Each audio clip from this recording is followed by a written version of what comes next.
SW to stand trial for murder of girlfriend. A former barber from Linden was committed to stand trial for the murder of his girlfriend after the magistrate's court found sufficient evidence for him to face a high court judge and jury, according to police reports. Shakwawan Iswi, Aline is alleged to have shot and killed Shonette Dover between April 3 and April 30, 2024, in Kansas City, Linden.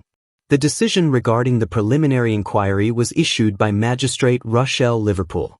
The prosecution's case asserts that after Dover was shot, Aline disposed of her body in a shallow grave, as stated by the Guyana police force. Days following the incident, Aline fled to neighboring Suriname, where he was captured and later returned to Guyana by Surinamese officials in January 2024.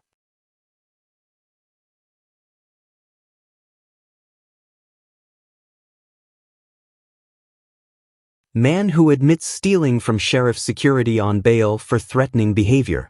Big Smith News Watch. Police are investigating allegations made by a security guard who reported that a man exited a vehicle, approached him with what appeared to be a gun, and questioned him about the whereabouts of his employer. Deputy Commander Simon McBean, speaking with Big Smith News Watch, stated that the incident reportedly occurred on Sheriff Street on Thursday, March 20, 2025. Elton Barrington, the chief security officer for Sheriff Security, filed an official police complaint against Christopher Lee, a former employee of the security service, on the same day. According to Deputy Commissioner McBean, the police from Regional Division 4A communicated with Regional Police Division 4C, where Lee resides, and invited him to the station. Lee arrived at the Kitty Police Station on Friday, March 21, 2025, accompanied by his attorney. Following an interrogation by police detectives, Lee was placed on $50,000 station bail. Deputy Commissioner McBean indicated that the investigation would continue, with efforts to gather evidence that could confirm whether a firearm was used during the alleged confrontation between Lee and Barrington. Christopher Lee is also the same individual accused of stealing over $2 million from Sheriff Security during his employment with the company. A video has surfaced showing Lee speaking to the camera, where he reportedly confesses to the theft. Recently, Lee has alleged that the owner of Sheriff Security assaulted him, stripping and beating him while accusing him of stealing the money.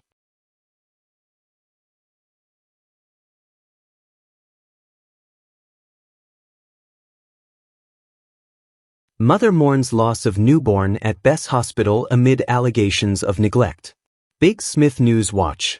A mother's joy turned into heartbreak when her newborn tragically passed away at Bess Hospital, West Coast Demerara, leaving her devastated and searching for answers. Corrine Calvin, who had a healthy pregnancy and followed all medical advice, was admitted to the hospital in anticipation of delivering her child. However, from the beginning of her labor journey, she described experiencing coldness and rudeness from the hospital staff. Despite her frequent inquiries about her condition, she received little to no response. On the first day of her hospital stay, she was informed that she required a C-section. After fasting and preparing for the procedure, she was abruptly told that the surgery would not happen as planned. The following day, Calvin felt unwell, experiencing cold sweats and noting that her baby was hardly moving. She reported her discomfort to the nurses, but her concerns were dismissed, leaving her fearful and hesitant to speak up further, even as she sensed something was amiss. Although the nurses frequently checked her heart rate, her repeated inquiries about her baby's condition went unanswered. An earlier ultrasound had indicated that her baby was too large for a natural delivery, which only added to her anxiety. On the third day, she finally underwent the C-section and heard her baby cry, a fleeting moment of relief quickly overshadowed by despair. She was never given her child after the procedure. When she desperately inquired about her baby's condition, she was eventually told that the newborn had ingested a significant amount of fecal matter and that the doctors were unable to remove it from the baby's system.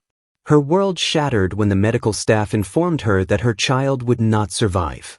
She was taken to the neonatal intensive care unit, NICU, where she witnessed her baby take her last breaths.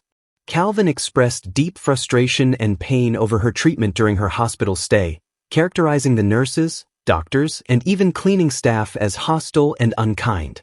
Having traveled from the interior to seek better medical care and closing her business in the hopes of delivering her baby safely, she now finds herself grieving and pleading for assistance to help her return home and rebuild her life after this unimaginable loss. The hospital, through the Regional Health Officer, RHO, has yet to respond to Calvin's allegations made to Big Smith News Watch. While they acknowledged our request for a comment, no official statement has yet been provided.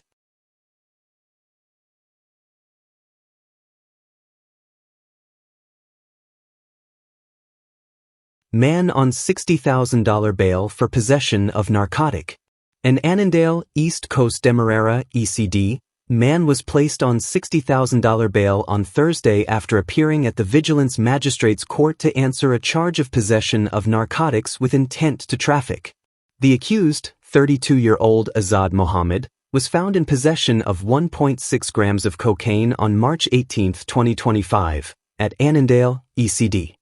He pleaded not guilty to the charge, which was read to him by Senior Magistrate Sunil Scarce. The prosecution opposed bail, arguing that the cocaine was discovered in Mohammed's right front pocket and that there were no special circumstances warranting his release. They further noted that Mohammed is no stranger to the law, having previously appeared before Senior Magistrate Fabio Azor on charges of simple larceny, burglary, and armed robbery. Mohammed's attorney contended that all previous charges against him were dismissed due to the defendant's failure to appear in court. In his defense, Mohammed claimed the cocaine did not belong to him and pleaded with the magistrate for bail, a fine, or community service, assuring the court that he would not be absent from future hearings. "I could afford to pay a little $35,000 bail," Mohammed pleaded. Magistrate Scarce granted bail to Mohammed on the condition that he reports to the Vigilance Police Station every other Saturday at 9 a.m.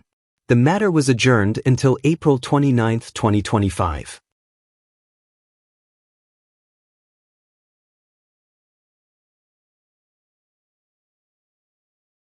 Vigilance man on $30,000 bail for wounding fiancé. Qaidar News. A 31-year-old man was placed on $30,000 bail on Thursday after appearing at the Vigilance Magistrates Court to answer a charge of unlawful wounding. The accused, Curtis Farley of Vigilance Squatting Area, East Coast Demerara, ECD, appeared before Senior Magistrate Sunil Scarce. Farley was charged with harming his business partner and fiancée, Rolene Lewis, on February 3, 2025, at the same address. He initially pleaded guilty with an explanation after the charge was read to him. In his explanation to the court, Farley stated that he was working at his bicycle shop when Lewis approached him with a cutlass and attempted to chop him. He claimed that while trying to escape, he fell and his hands came into contact with a piece of wood, which he used to hit Lewis in self-defense. According to reports, Lewis struck Farley on the head, and dissatisfied with the altercation, she subsequently set his house on fire. Fortunately, neighbors were able to extinguish the fire before it caused significant damage. Lewis has since been charged with arson and is currently on remand. After hearing Farley's explanation, Magistrate Scarce allowed him to change his plea to not guilty on the grounds of self-defense. Farley was originally granted bail set at $40,000. However, he pleaded with the magistrate for a reduction, explaining his financial situation. "Sir, I only have $600 to my name. I don't have anyone in the country who can help me. I have a 1-month-old son, and if I go to jail, I don't know how he will get milk and Pampers," Farley begged. In response to his plea, Magistrate Scarce reduced his bail to $30,000, with the condition that he reports to the Vigilance Police Station every other Saturday. The court has been adjourned until March 25, 2025.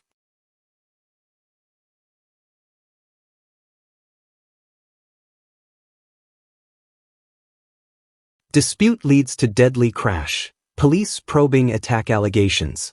Newsroom. A traffic incident on Wednesday night involving a red Fielder wagon, PXX 4206, has resulted in the death of 18-year-old Sita Swale, a hairdresser from Zeeburg, West Coast Demerara, WCD. The incident occurred around 10:20 p.m. on the Meeten Meerzorg Public Road, WCD, near the Guy India store. The vehicle, owned by Rona Hill of Anna Katharina, WCD, was driven by 19-year-old Janheem Kwame Silas from Tushin, East Bank Essequibo, EB. Silas and Swale were traveling east when he claims they were attacked. He stated that an assailant, who had been following them since Dakindran, struck their car with a chopping instrument before driving off. Following the incident, an argument ensued between Silas and Swale, during which she allegedly grabbed the steering wheel, causing the vehicle to crash into a lamp post. Both Silas and Swale were transported to Leonora Cottage Hospital, where Swale was pronounced dead. Authorities found extensive damage to the vehicle's right side. Silas was taken into custody after a breathalyzer test indicated alcohol consumption, with readings of 0.05 and 0.07 micrograms. Swale's mother, Susanna Manon, revealed that her daughter and Silas had been in a relationship for several years, though they often argued. She last saw her daughter alive around 8 p.m. on the same day. The police observed several injuries on Swale's body, including contusions to her head and face. Her body has been transported to Ezekiel Funeral Home for a post-mortem examination. Authorities are continuing their investigation and are reviewing CCTV footage from the area. However, no new information has been gathered from residents as of yet.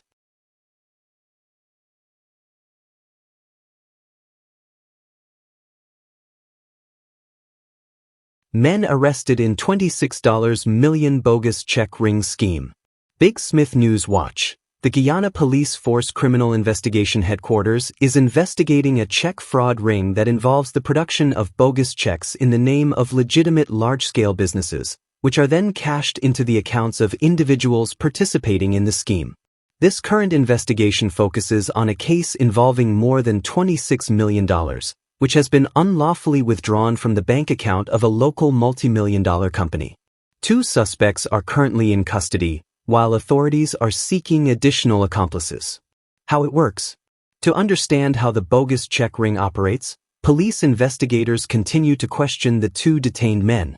The operation primarily involves 2 key players, one who creates and prints the fraudulent checks, and another who organizes the logistics required to cash these checks into a business account at the bank. The counterfeit checks bear identical information as authentic checks issued by the legitimate business's bank, with the amount to be stolen filled in alongside the name of the bogus check ring member. Once the checks are created and printed, they are delivered to the mastermind of the operation via courier. After the necessary details, such as name and amount, are completed on the bogus check, it is then taken by the courier to another participant in Linden, who deposits the check into a business account. After 3 working days, the funds are withdrawn.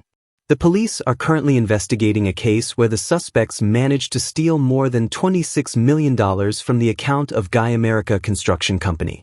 Additionally, another company reportedly lost over $16 million from its business account. However, it remains unconfirmed whether that company has filed a police report. Bogus check details. In this instance, a fraudulent Citizens Bank check was created and subsequently deposited into an account at Republic Bank. Republic Bank processed the payment from the legitimate business account, releasing the sum indicated on the bogus check. A counterfeit contract was also fabricated, printed, and provided to the bank as proof of the source of funds. This bogus contract falsely stated that the business account receiving the check was a subcontractor for the legitimate company. The banks involved have been notified of the situation, and the affected business's account has been closed while both the banks and police continue their investigations.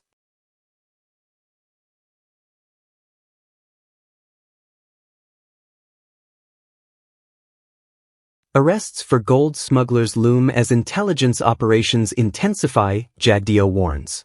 Vice President Dr. Barrett Jagdeo has issued a stern warning to individuals involved in gold smuggling, stating that ongoing intelligence operations will lead to arrests and legal actions.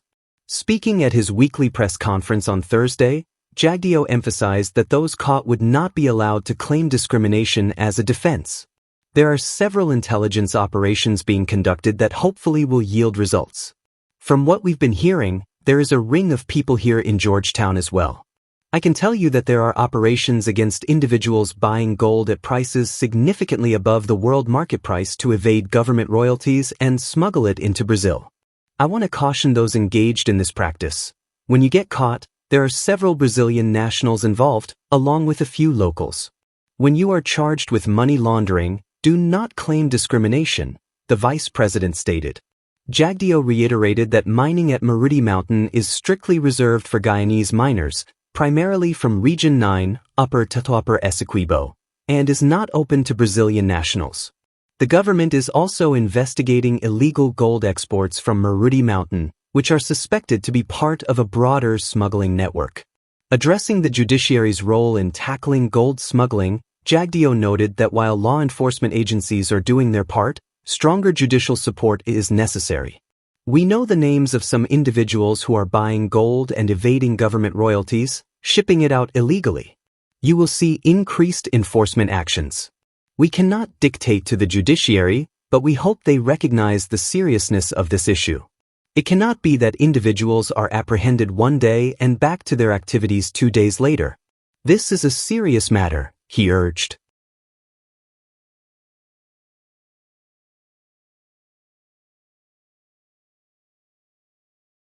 New Christ Church Secondary School to be completed by May. Kaider News. The Ministry of Education has confirmed that the construction of the brand new Christ Church Secondary School in Georgetown will be fully completed by May of this year. This announcement follows a visit to the project site by Minister of Education Priya Manikchand and other senior officials from the ministry on Wednesday. According to information released by the ministry, the project is currently 90% complete and remains on track for full completion in May. Destroyed by fire in 2023, the minister expressed satisfaction with the construction progress and emphasized the importance of the new facility in enhancing the educational experience for students, the ministry stated. In a press conference held in January, the minister explained that an extension was granted to the contractor for the completion of the school in March due to a change in design. The original completion date was scheduled for February 2024. The reconstruction of the school began after a fire gutted the original building.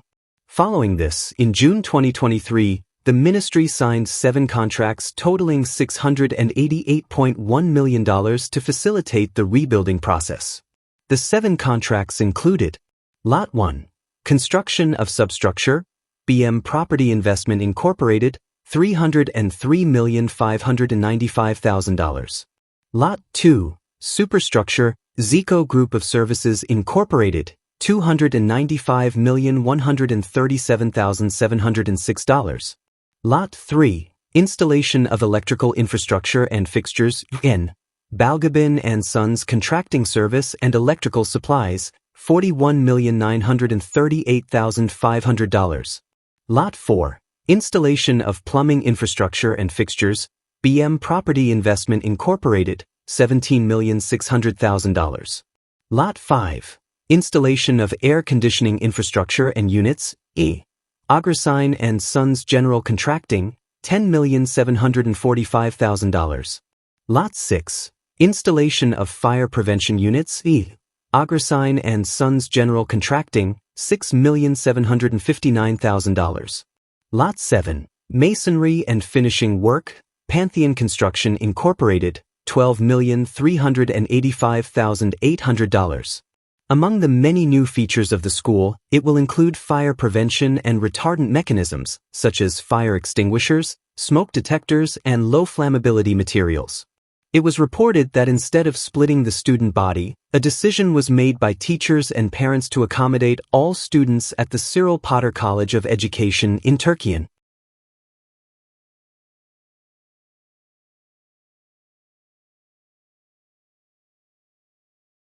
$43 million mammogram machine commissioned at Suddy Hospital. Newsroom, Minister of Health, Dr. Frank Anthony, on Friday commissioned a state-of-the-art mammogram machine at the public hospital Suddy in Region 2, Pomerun Supinum, marking a significant advancement in expanding breast cancer screening services across the country. The Siemens mammogram machine, acquired at an approximate cost of $43 million, is renowned for its exceptional depth resolution and diagnostic accuracy, making it one of the most advanced systems globally. Previously, the Georgetown Public Hospital Corporation (GPHC) was the only public health facility offering mammography services.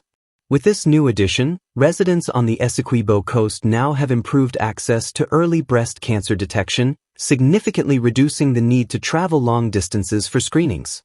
Just a few weeks ago, the health minister commissioned a similar machine at the Linden Hospital complex in Region 10, Upper Demerara Burbus. Present at the commissioning were Dr. Ranjiv Singh, Regional Health Officer, RHO, Vilma De Silva, Regional Chairperson of Region 2, Nandrini Kunja, Member of Parliament, and other officials from the Ministry of Health.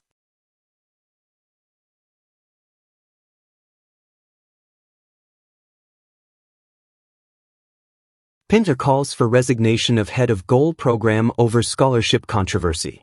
By news source Guyana, the main opposition party, the People's National Congress Reform, PNC/R, has issued a call for the resignation of Professor Jacob Opadai, head of the Guyana Online Academy of Learning, GOAL, following revelations regarding the program's scholarship ties.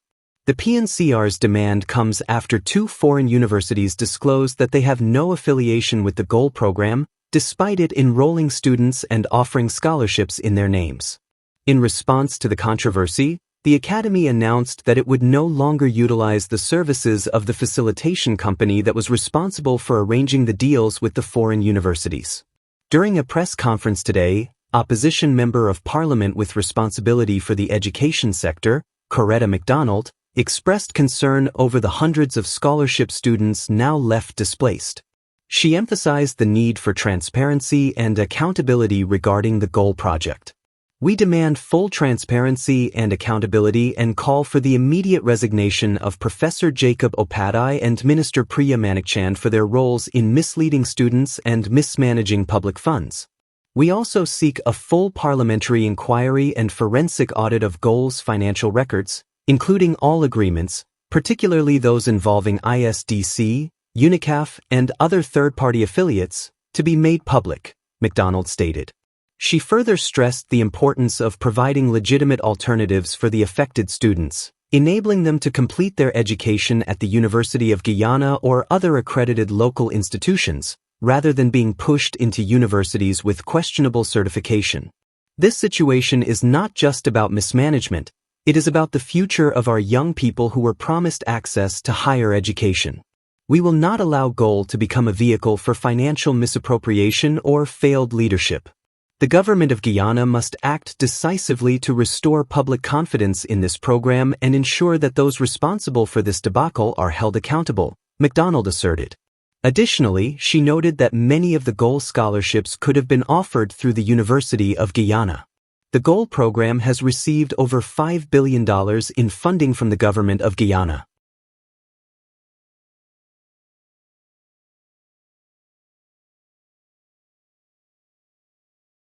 Region 2 mothers receive $100,000 newborn cash grants.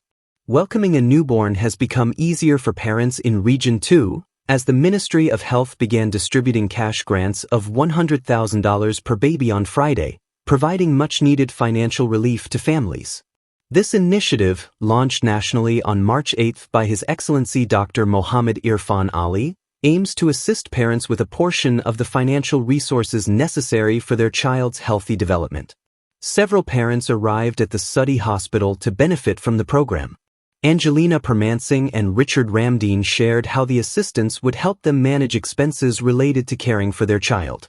It's a great initiative, especially for families that are not well off. For my family, it will help offset expenses because you need formula, diapers, and so on, Permansing told the Department of Public Information, DPI.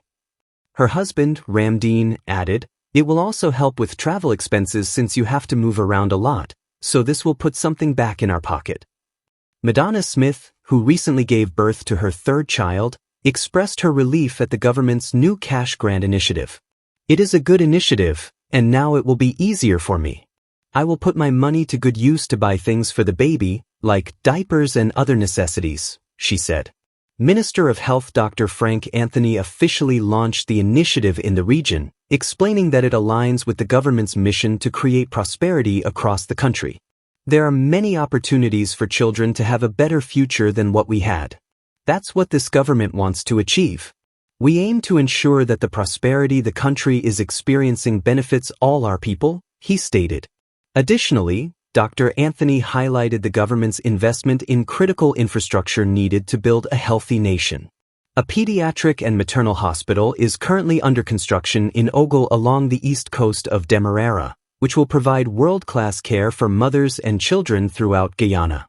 He also pointed to the upcoming opening of the state-of-the-art Lima Regional Hospital in a few months. We're making it even better on the coast. At the new hospital, there will be a birthing suite, a special section for pregnant women, and a neonatal unit to take care of premature babies, he explained. Minister Anthony urged parents to take full advantage of the healthcare opportunities provided by the government. The $100,000 newborn cash grant initiative is projected to cost the Treasury approximately $1.3 billion annually.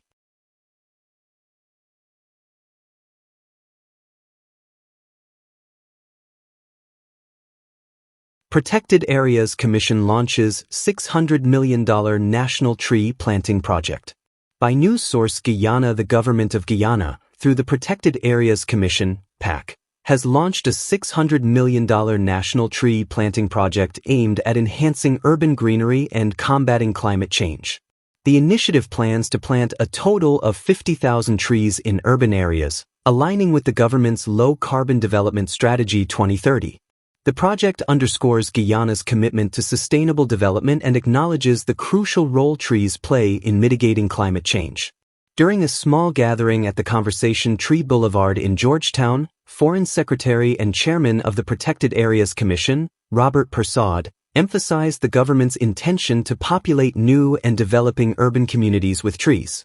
This is part of our approach to incorporate greenery into the new highways and developments taking place.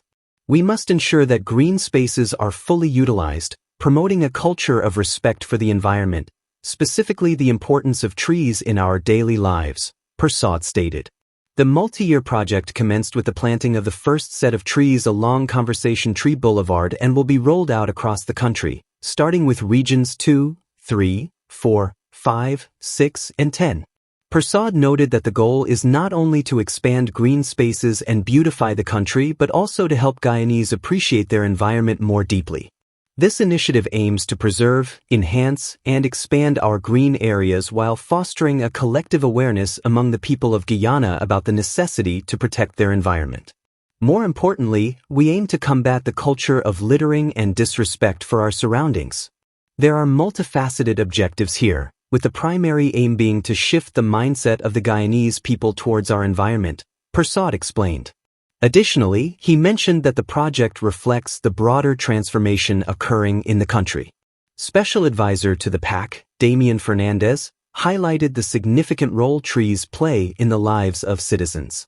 He stated that the National Tree Planting Project will create safe spaces where Guyanese can interact and engage in healthy activities. Consider the golden flame tree, which comes from the botanical garden. It is a native Guyanese tree with cultural significance. Its bark yields a brown dye used in fabrics and batik. While the acacia tree can grow in challenging conditions, it contributes to our diverse ecosystem, Fernandez elaborated. The launch of the National Tree Planting Project coincided with the International Day of Forests, which is observed under the theme Forests and Food.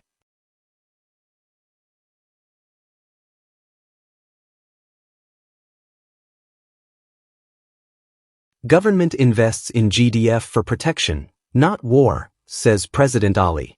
Newsroom. In a strong statement made during the commissioning of the Guyana Defense Force, GDF, Air Corps' hangar at the Eugene F. Correa International Airport in Ogle on Friday, President Dr. Irfan Ali reaffirmed the government's commitment to strengthening national defense. He made it clear that the investments in the GDF are aimed at ensuring the country's security and protection, rather than preparing for conflict. As a strong nation, you must have the means. That is why we are investing in our defense force, not for war, not for aggression, but for development and national security, Dr. Ali stated. He emphasized the importance of a well-equipped and highly capable defense force in safeguarding Guyana's sovereignty and territorial integrity, especially given the regional security challenges. The newly inaugurated hangar, which will house the GDF Air Corps' fleet of aircraft, marks a significant milestone in the nation's military infrastructure development. This facility is set to enhance the Air Corps' operational readiness, enabling them to respond quickly and effectively to any threats to national security. President Ali also took the opportunity to address the ongoing territorial controversy with Venezuela over the Essequibo region, an issue that has persisted for decades. He reiterated Guyana's firm stance on the matter, asserting that as long as Venezuela continues to take an aggressive approach, there will be no dialogue with President Nicolas Maduro or his government. Sovereignty is not a subject for negotiations, President Ali declared firmly.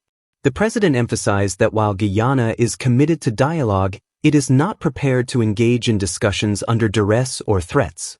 We are all for dialogue, but dialogue with respect, dignity, and a sense of purpose, he stated.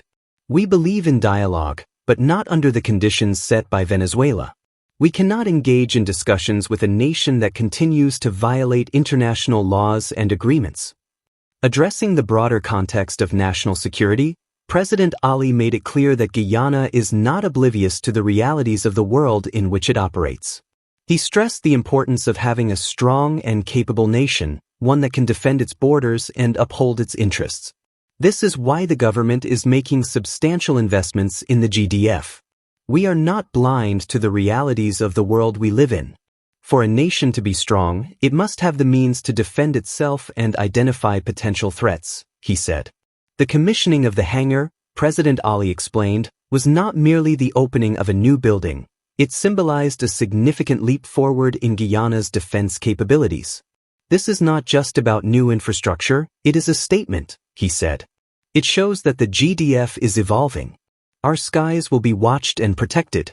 Our defenses will be sharper, our reach will be longer, and our response will be swifter. With the new facility, the GDF Air Corps will be better equipped to maintain its aircraft, train its personnel, and patrol the country's borders with greater efficiency. The resources we provide will ensure that our pilots and airmen have the tools they need to protect our national borders, respond to any threats, and support national development, President Ali remarked. The ceremony was attended by senior government officials, military leaders, and members of the public, all of whom welcomed the new development as a step forward in strengthening the country's security infrastructure.